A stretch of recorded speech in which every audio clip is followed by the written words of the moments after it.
Kisha sindromën e Stockholmit, ishe dashura kongresiste El Capo Strofen, më monitoronte vazhdimisht.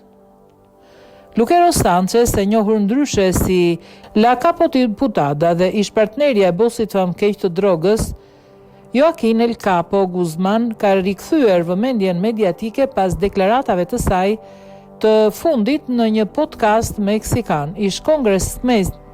Ish kongresistja nga Sinaloa, e cila bashkëpunoi me drejtsinë amerikane dhe dëshmoi gjatë gjyqit të El Capos në New York City, rrëfeu detaje të reja për marrëdhënien e saj me ish liderin e kartelit të drogës, shkruajnë mediat. Në intervistën e zhvilluar me gazetarin Adela Mica, Sanchez foli për abuzimin psikologjik dhe kontroll të vazhdueshëm nga ana El Capos. Kam pasur sindromën e Stockholmit, deklaroi ajo, duke treguar se trafikanti i drogës e monitoronte vazhdimisht gjatë lidhjes së tyre.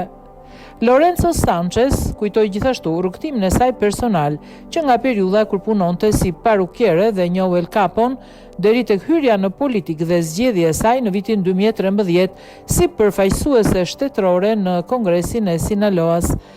Joaquin El Capo Guzman u arrestuan në vitin 2016 dhe në vitin 2019 u dënua me burgim të përjetshëm nga një gjykatë federale amerikane për drejtimin e një prej karteleve më të fuqishme të drogës në botë.